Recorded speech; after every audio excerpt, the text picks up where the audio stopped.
equations. It could be an infinite number, but to solve it algebraically after more than 3 is pretty tedious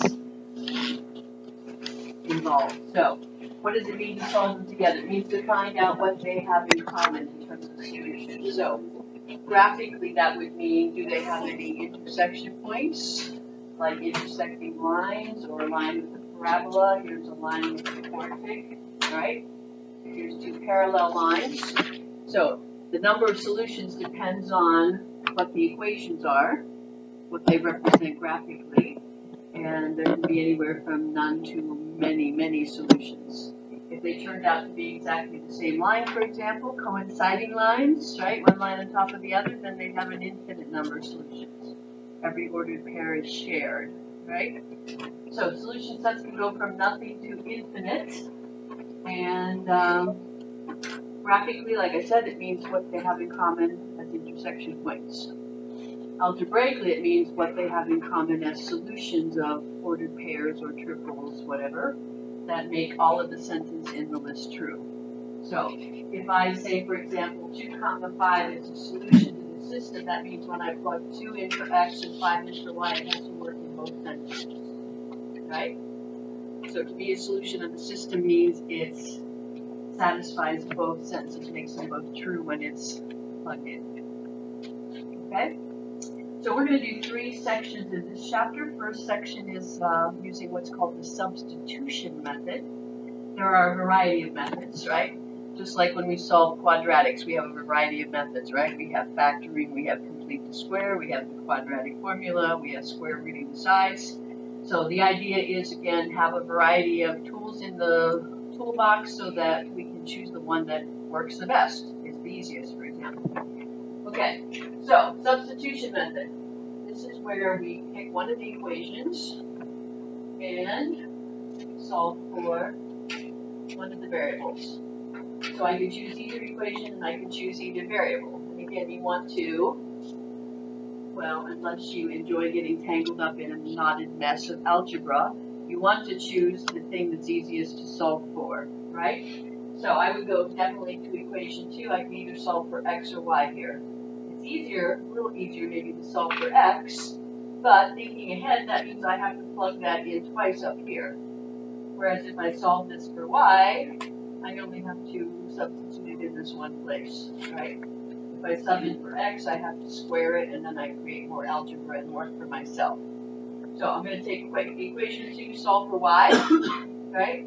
Take the y to the right, 2 to the left. So I have y equals x plus 2, right?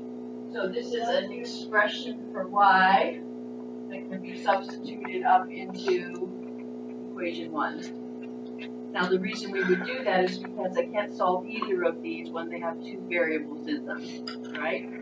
So this makes equation 1 an equation in just one variable, quadratic as a matter of fact, right? Which I can solve for x. So I'll give you a moment to finish that off.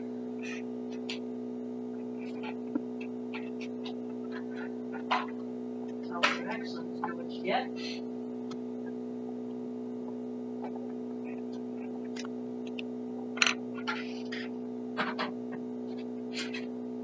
If it can be solved.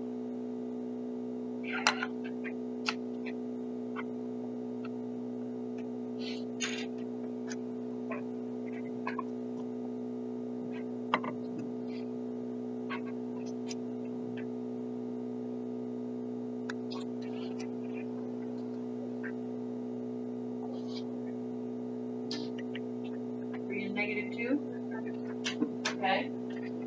So we have x squared minus x minus 6, which factored into x minus 3x plus 2.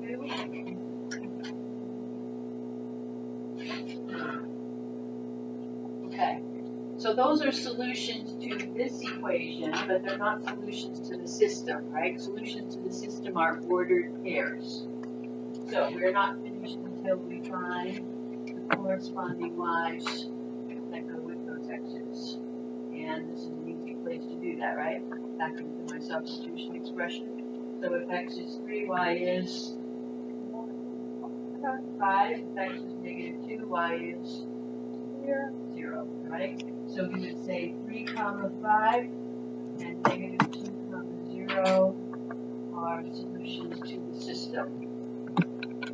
So this is a parabola and a line, and they have 2 intersection points. So it would look something like my picture here, right? Okay, so in section 1 of the chapter, its emphasis is on specification.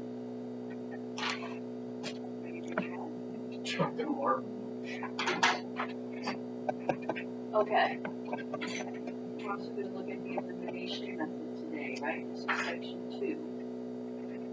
I can take the same pair of equations and solve as easily with the elimination method.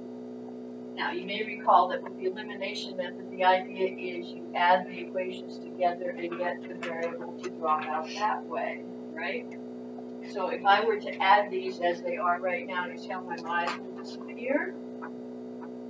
And I'll have x squared minus x equals 6. I'll be back over to what I had in the previous problem, right? And I'll end up with the same 2 solutions here. Okay. Now, it's not always that simple to use the elimination method.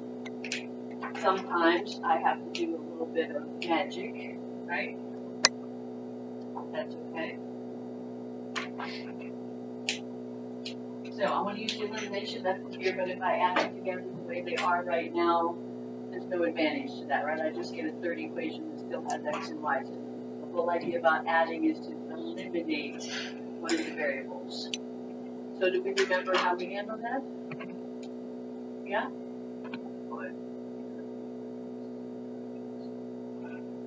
Okay, we use some multiplication. So one thing I could do here is I could multiply the top by 4 and the bottom by 3, so that I have 12 and -12 coefficients on my y's, right?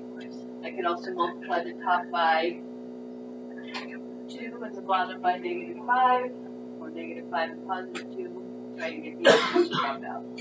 But if one of them already has opposite signs, I would say that's a smarter way to go here, right? So we change the sentences now to 20x plus 12y equals 36, and 6x minus 12y equals 42. Right, they're equivalent to what we started with, but now they're in a form that when I add them, I eliminate the y's. Right?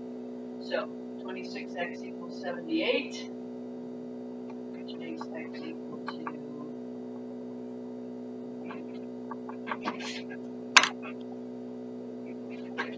right? And then I need to go back and find the y that goes with that. So if I plug it in here, let's say that's 6, subtract 6 is 8, -4y is 8, so y is -2.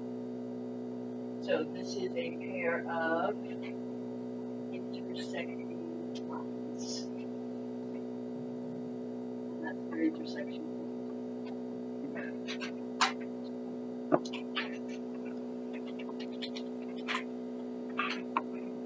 Any questions on that? Let's whip out the calculators.